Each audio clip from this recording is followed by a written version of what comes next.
रह गई बेटी की बात, तो बेटी को तो लोग पैर की जूती समझते थे, जिंदा दफन करने पे फख्र करते थे। मैं इसलिए कहता हूं बेटियों, कभी सर से दुपट्टा उतरने लगे ना तो मगरिबी तहजीब पे मत जाना, फैशन के नाम पे बिगड़ने की कोशिश मत करना। जब सर का दुपट्टा सड़क के कंधे पे आए ना तो आमीना के लाल का एहसान याद करना, आमीना के लाल का एहसान। खुदा की कसम आज दिल झुकता है, लोग तालीम के नाम पे कहते हैं कि हमारी आजादी हमारा हक है, हम अपनी आजादी के साथ जी सकते हैं, दुपट्टा किसी की जिम्मेदारी से हम नहीं ओढ़ेंगे। मैं कहता हूं खुदा की कसम, जो बेटियां ये समझती हैं ना कि दुपट्टा उतारने में इज्जत है, तारीख पढ़ के देख लो, औरत जितना छुप के रहती है उतनी इज्जतदार रहती है, जितना खुल के रहती है उतना ज्यादा जलील रहा करती है। चैलेंज है हमारा, जाओ दुनिया घूम के आ जाओ।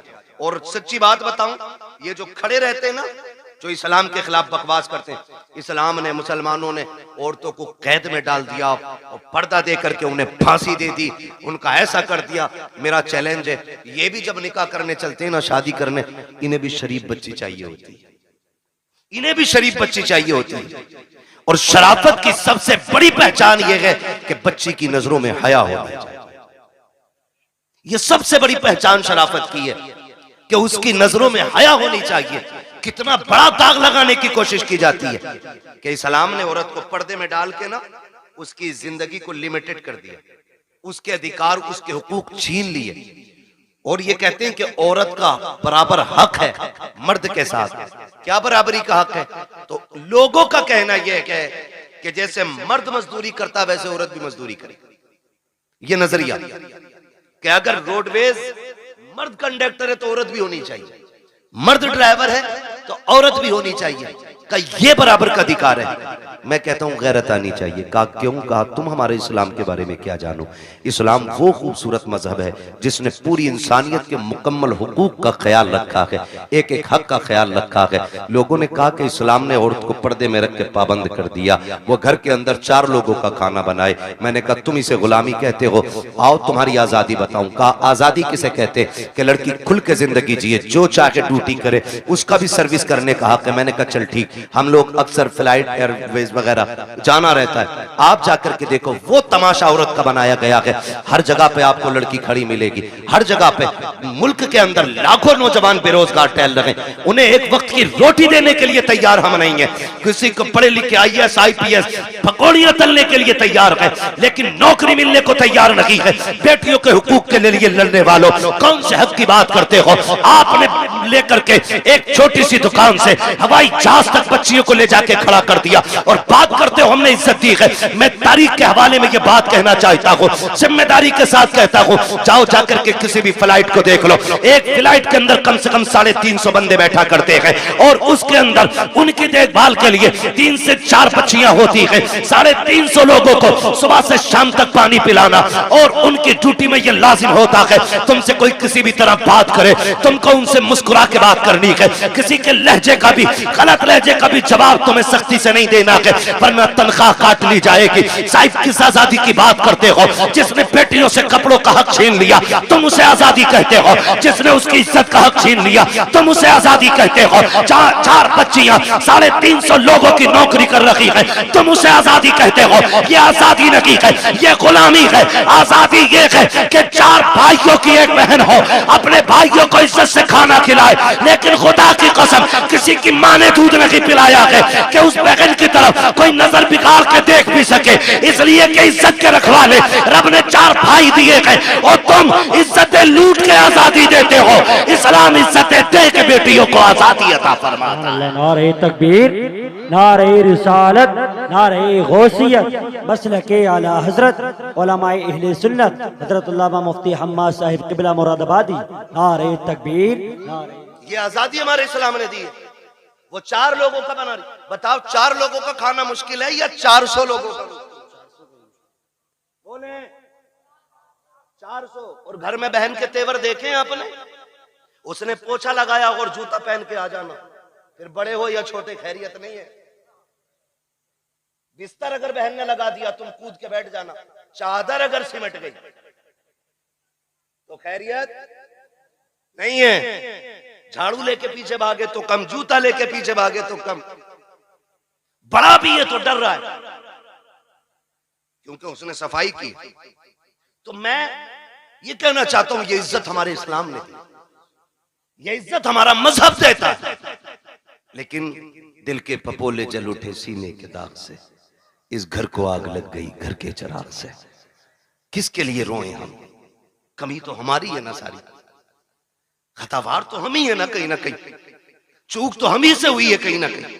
मैं कह रहा था मेरी बेटी सर से दुपट्टा उतरने लगे तो बाप की इज्जत को सोचना या मत सोचना, वो तेरे लायक और नालायक होने पे डिपेंड करता है। लेकिन तुझ पे लाजिम है जब दुपट्टा उतरने लगे तो एक बार मदीने वाले मुस्तफा के बारे में जरूर सोचना। क्या बात है, उनके बारे में जरूर सोचना जिन्होंने बेटियों को दुपट्टे दिए, बेटियों को दुपट्टे दिए। आज हम अपनी कौम से सिर्फ इतना कहेंगे, हुजूर के दिए हुए किरदार को मजबूती से थाम। मेरे हुजूर आए, कायनात को इज्जत मिली, कायनात को इज्जत मिली, सरकार आए। और खुदा की कसम मैं ये नहीं कहूंगा, मैं तो हर कलमा पढ़ने वाले से कहता हूं कि सारे हुजूर के नाम का झंडा लगाओ, सारे हुजूर के नाम का। लेकिन करना क्या है? हमें तो हम ही खा गए ना, हमें तो हम ही खा गए।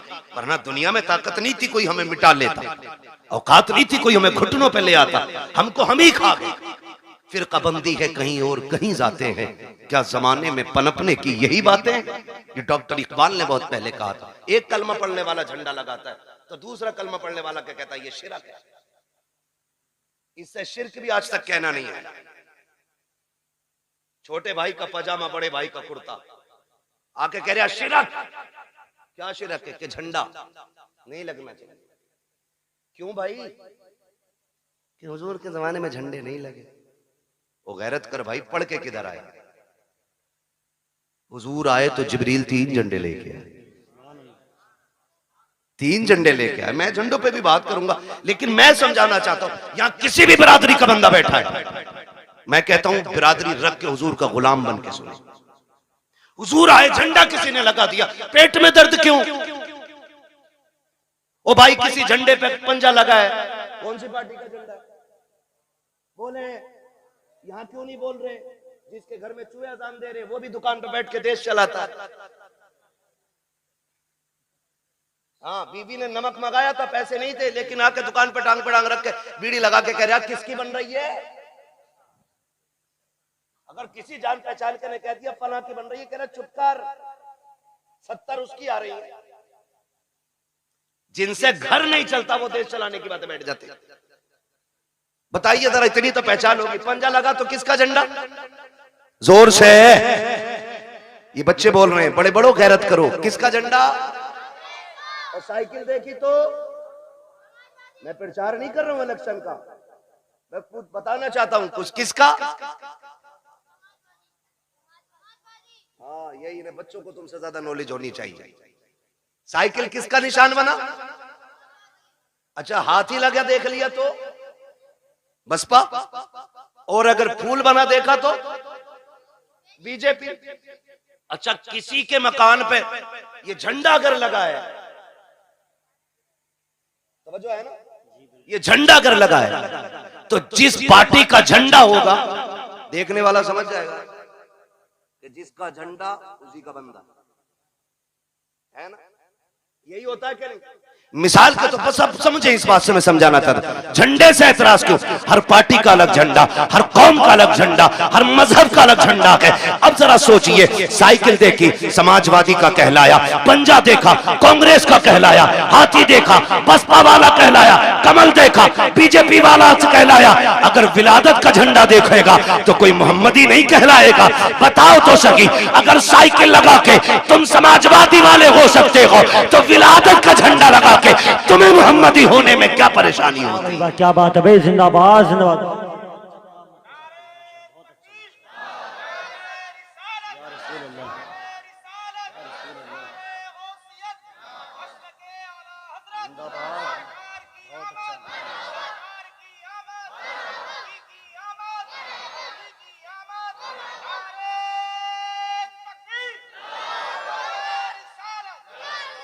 ओ भाई, तो हमारे झंडे लगे, टोपी ओढ़ के मस्जिद से निकल के कह रहे हाथ में तस्बीह है। अजीब मक्कार लोग हैं, तस्बीह भी नहीं रुकती, जीभ भी नहीं रुकती, जिक्र कौन कर रहा है, किधर हो रहा भाई? बराबर कहता है शेर रखी है उसके जमाने में, नहीं तो ये बराबर चल रही। या तो तू झूठा या तेरी तस्वीर झूठी। हाँ, तो लंबी लंबी फेंक रहे आके झंडों ने लगाना है, कपड़ा खराब किया था, 3 गरीब बच्चे का दुपट्टा ही बन जाता। खुदा का शुक्र है हम मुस्तफा के मानने वाले। तू गरीब बच्चियों की लिस्ट बना के दे, हम सुन्नी लोग हैं, झंडे भी बराबर लगाएंगे, दुपट्टे भी बराबर बांट लेंगे, है क्या नहीं? हम दुपट्टे भी बांट सकते हैं, झंडे। तो मैं ये मुसीबत दुपट्टे और झंडों में ही क्यों दिखती? फजूल खर्ची है। ये जो लाइट लगी है ना, ये फालतू थी, ये नहीं लगानी चाहिए थी, नहीं लगानी चाहिए थी। मैं एक बात कहना चाहता हूँ, हुजूर का मिलाद आए तो तुझे लाइट फालतू लगती है, तुझे रोशनी फालतू लगती है, तुझे लाइटिंग गलत लगती है, तुझे झालर झूमर से तेरे पेट में दर्द होता है, तब तुझे गरीब याद आते हैं। जब तेरे बेटे के निकाह का मौका आता है, 1 दिन पहले जनरेटर लग जाता, 2 दिन बाद तक चलता है, पूरा घर सजा रहता है, तब तुझे गरीब के बच्चे क्यों याद नहीं आते हैं? जब सुन्नी के दरवाजे पे झंडा लगता है, तब तुझे गरीब बच्चियों के दुपट्टे याद आते हैं। जब तेरे बेटे के निकाह में 1.5 लाख आतिशबाजी होती है, तब तुझे गरीब की बच्चियां याद क्यों नहीं आती है? पता ये चला तुझे हमदर्दी गरीब से नहीं है, तुझे नफरत फजूल खर्ची से नहीं है, तुझे नफरत हुजूर के झंडे से है, और तू ढोंग दिखाता है। खुदा की कसम, हम हुजूर की आमद पे इसलिए रोशनी करते हैं कि सारी कायनात मेरे मुस्तफा के सदके में बनाई गई। जिंदाबाद जिंदाबाद। अगर हुजूर की आमद पे नहीं तो फिर कुछ भी। सीधी बात, तेरा बेटा इतना अच्छा हो गया, उसकी शादी पे पूरा घर सजा ले, मेरे हुजूर की आमद हो तो तू 2 बल्ब ना लगा सके कि नहीं ये किसी ने नहीं मनाया, सहाबा ने मनाया, अबू बकर ने बनाया, उमर ने मना, कहा नीचे है अभी ऊपर चल। ये पूछ क्या नबियों ने मेरे हुजूर का मिलाद किया है कि नहीं किया? मैं कुरान सर पे रख के कसम खा के कह सकता हूं, हजरत आदम से लेके हजरत ईसा तक हर नबी ने मेरे नबी की पैदाइश के तज़किरे की है। सभी ने ये बात कही। मिलाद है क्या, समझने की कोशिश करें। हुजूर की आमद की बातों को मिलाद कहा जाता है, यही मिलाद है। तो कहते ये किसने किया? हजरत आदम से लेकर हजरत ईसा तक। और मैं कहता हूं खुदा की कसम, जैसा मिलाद मेरे रब ने किया वैसा किसी ने किया ही नहीं। और ऊपर चल के देखो ना, और ऊपर चलो, नीचे बैठा बैठा लंबी लंबी हाँ करे नहीं, यहां तो एक जगह खड़ा होना था ना। ये जुलूस मोहम्मदी था, जितने हमारे नबी थे उतने तुम्हारे भी तो थे। तुमने ये हंगामे क्यों किए कि ये नहीं होना चाहिए, वो नहीं होना चाहिए? फिर क्या गलत कहा मेरे इमाम ने? यही तो कहा, और तुम पर मेरे आका की इनायत न सही। क्या बात है, जिंदाबाद। नजदियों कलमा पढ़ाने का भी एहसान गया, सुभान अल्लाह। कम से कम इसीलिए झंडा लगा ले कि ये कलमा मेरे नबी ने दिया है तुझे। बताओ तो सही, हमें 2 अक्टूबर को छुट्टी नहीं होती मुल्क में? क्यों होती है? बोले अल्लाह के बंदो, कभी गए हो नहीं स्कूल, पढ़े हो कभी? गांधी जयंती होती है नहीं, इसलिए गांधी जी की वजह से 2 दिन की छुट्टी रखते हो। 26 जनवरी, 15 अगस्त ये हमारे मुल्क के बड़े दिन है, इन दिनों में छुट्टी होती है। अगर मुल्क के बड़े दिनों में छुट्टी होती है तो फिर क्या कायनात के बड़े दिन की छुट्टी नहीं मनाई जा सकती? जिंदाबाद जिंदाबाद। और खुल के मैं अगली बात करूं, सारे मैं समझ सकता हूं अक्सर पढ़े लिखे लोग हैं, अब तो तालीम से सबका ताल्लुक है, और ना हो तो बच्चे पढ़ाओ जरूर। मारेरा शरीफ का एक नारा लगता है, आधी रोटी खाएंगे बच्चों को, ये हमारे मारेरा शरीफ का नारा है, ठीक है? वो ऐसी खानकाह है जिस घर का बच्चा बच्चा IAS IPS BUMS MBBS सब आला मयार के गद्दी नशीन लोग हैं। वो खाली तस्वीर लेके नहीं बैठे, काबिल लोग हैं। वो कहते हैं आधी रोटी खाएंगे, ये कहो 3 रोटी खाएंगे, बच्चों की कमाई खाएंगे। ये हालात है। लल्ला जा, भूरा गया कमाने, तू भी लग जा। भूरा तो गया, पप्पू भी लगा दिया। हाँ, और फिर जब यही बड़े होकर जराइम की दुनिया में कदम रखते हैं ना, कहते हैं मौलवियों ने बेड़ा गर्क कर दिया, फिर जिम्मेदार मौलवी हो जाता है। इमाम साहब समझाया नहीं था जुम्मे में, तू 18 साल बिगाड़ने में लगा है, इमाम 18 मिनट में संभाल देगा। मेरी समझ में ये जादू नहीं आती। आप अपने बच्चों को बचपन से वक्त दे, उनके 1-1 मिनट का हिसाब लें। हम बड़ी आजादी से जी रहे हैं। मैं चैलेंज के साथ कहता हूं, सबसे ज्यादा रात को जागने वाली हमारी कौम है, और सुबह को सबसे देर तक सोने वाली हमारी कौम। पूरा हिंदुस्तान का सर्वे कर लो, जबकि सबसे पहले हमारी कौम को उठना था। हम लोग रातों रात के मुसाफिर हैं। जब हम रात में जाते हैं ना, अगर 11 बजे भी चौक में लोग बैठे, हम समझ जाते हैं मुसलमानों का गांव है। हाँ, और अगर 4 बजे अगर लोग ना रोड पे निकल मिल जाएं दौड़ते हुए, हम समझ जाते हैं ये गैर मुस्लिमों का गांव है। क्योंकि हमारी कौम तो 11 बजे उठेगी ना, क्योंकि 2 बजे तक तो पबजी खेला होगा मेहनत से, उसमें अब्बा का नाम रोशन करना है। 11 बजे उठेगा, 11 बजे आंखें मसल के जाके दुकान का शटर खोले, एक गिराहक नहीं आता शाम को, कह रहा डोरी दे दो, गिराहक नहीं आया। बरकत तो मनहूस तू खा गया। मेरे नबी ने कहा था, या अल्लाह मेरी उम्मत के सुबह के वक्त में बरकत अता फरमा। मैं चैलेंज के साथ कहता हूं, सुबह ईशा पढ़ के, रात को ईशा पढ़ के सो जाओ, फजर उठ के पढ़ लो, और उठने के बाद थोड़ा कुरान पढ़ो, थोड़ी सी आप वजीफा पढ़ लो, और उसके बाद उठ के सीधे दुकान पे चले जाओ। तुम 10 बजे का इंतजार मत करो, तुम 10 से पहले पहले दुकान खोलो। जब तक लोग दुकान पे पहुंचेंगे, अल्लाह तेरी झोली में तेरी रोजी डाल चुका होगा। तरीका ही हमारे गलत है, तरीका ही हमारे गलत है। शिकारी भी शिकार करने जाते, रात भर आंखें पड़ते, तब जाके शिकार मिलता है। दुकान पे 12 बजे जा रहे हैं, तो बदले अपने रवैये। तो ये हमारी कौम की कंडीशन है, सबसे बाद में सोना और सबसे बाद में उठना। बुरा ना मानिएगा।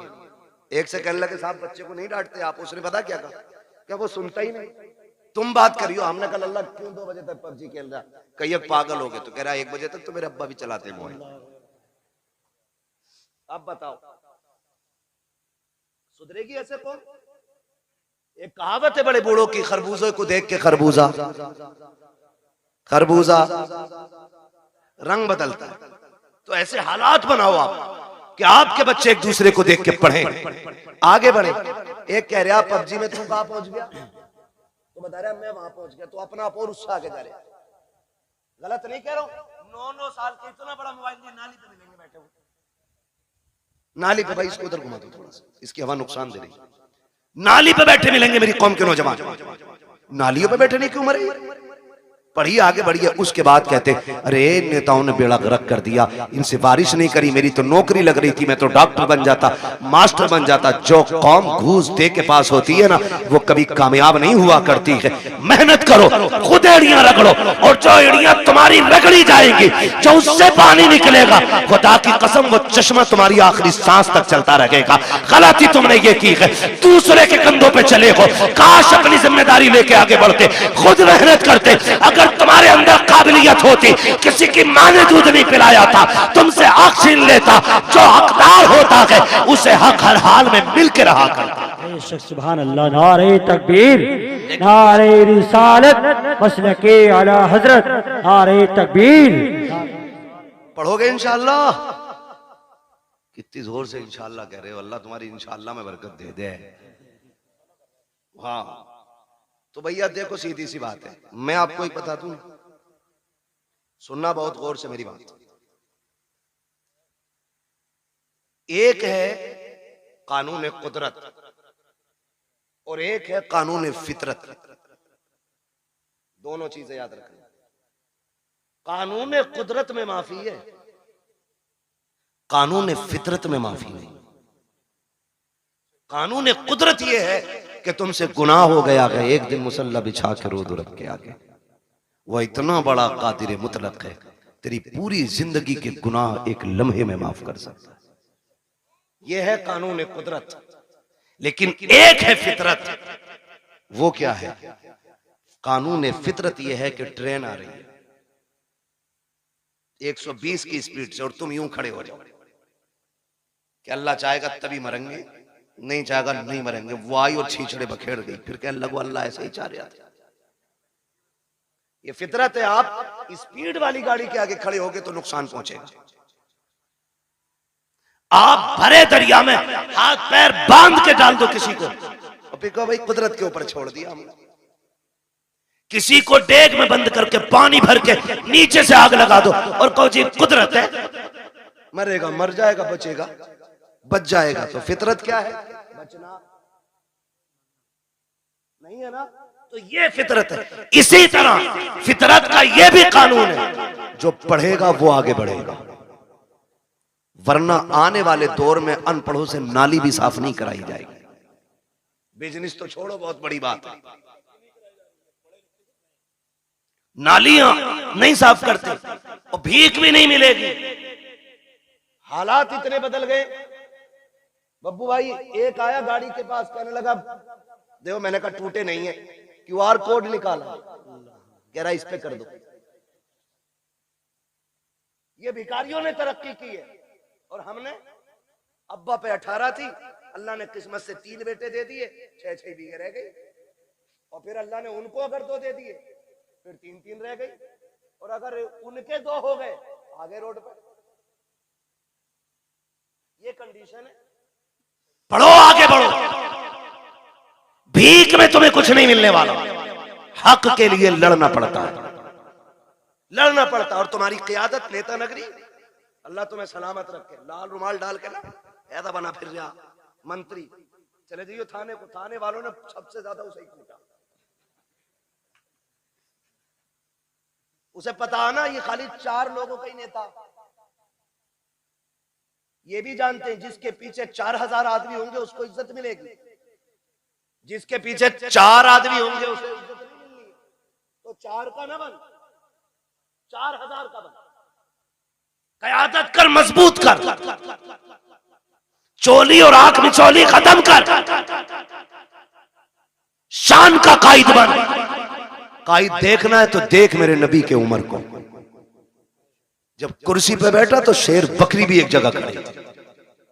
पावर ये आपकी अपने अखलाक की बुनियाद पर पैदा होगा। आप जो है ना थोड़ा सा बदलें अपने आप को। हर 4 आदमियों में तो एक नेता है, हर 4 आदमियों में। कहां है भाई? कह रहे वो नेताजी बताएंगे। कौन है नेताजी? अरे इनके बड़े भैया। और उनके चचा के घर गए, कहां है तुम्हारे बेटे? है ना वो नेताजी के साथ गए, पता चला उनका भी बड़ा वाला नेताजी है। उनके ताऊ के घर गए, कहा के उनके भी एक बड़ा नेताजी है। ये क्या कर रहे हो भाई? तो बदले अपनी रविश और सोच। डॉक्टर इकबाल ने कहा था कि मोहम्मद से वफा तूने तो हम तेरे, ये जहां चीज है क्या लो कलम तेरे। आप पढ़ेंगे ना तो आपको मालूम होगा ना आपकी पावर क्या है, आपकी ताकत क्या है। हम कभी जीतने के लिए अक्सर लड़ते ही नहीं इलेक्शन, हम हराने के लिए ज्यादा लड़ते हैं। ये कह रहे आप, हम तो खैर जानते नहीं इस मामले में ज्यादा, और अपना जो है ना कुछ ज्यादा वो रहता भी नहीं, ज्यादा बाहर ही रहते हैं। मैं पता ही नहीं कब इलेक्शन कौन सा हो जाता। लेकिन ये कह रहे बब्बू के अब्बा कह रहे इसे जरूर हरवाना आपके। ये हमारी कौम के हालात है, समझ रहे हैं ना? इसे जरूर हरवाना। ये मैंने मिसाल के तौर पे नाम लिया, सच्ची ना लेना। मैं सिर्फ बताना चाहता हूं कि लोगों की ये सोच है, तुम आप हराने के लिए क्यों, जीत के लिए आगे क्यों नहीं बढ़ते? जीत के लिए आगे बढ़ो, अपना हक हासिल करो।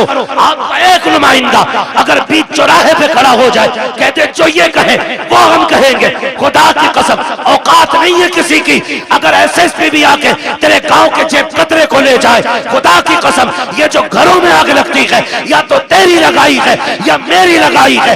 आज भी वक्त है, इत्तेफाक पैदा कर लो, एक जगह खड़े हो जाओ। किसी की मां ने दूध नहीं पिलाया है, कोई तुम्हारा बाल बेका भी करके दिखा।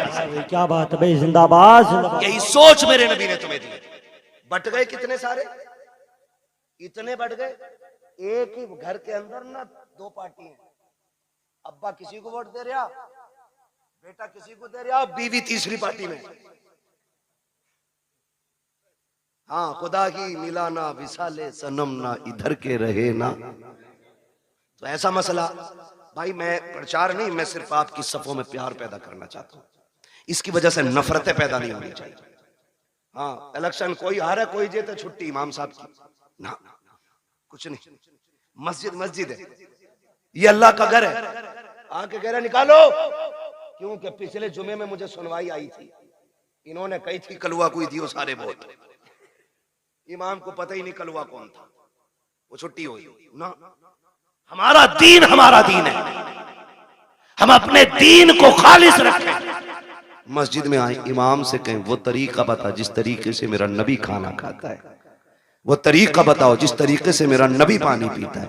हम इसीलिए तो हुजूर का मिलाद मनाते हैं, क्योंकि हुजूर आए तो खुदा की रहमतें बरसने लग गई, हुजूर आए तो कायनात मुस्कुराने लग गई। और हुजूर का मिलाद तो सबसे पहले मेरे रब ने ऐलान किया। हुजूर की विलादत की खुशखबरियाँ कायनात में मेरे रब ने फैलाई हैं। आप तारीख का ये बाप पलट करके देखिए, हर बंदा ये सोचता है। मैं आपको समझाना चाहता हूँ, खुदारा सुने बहुत गौर से।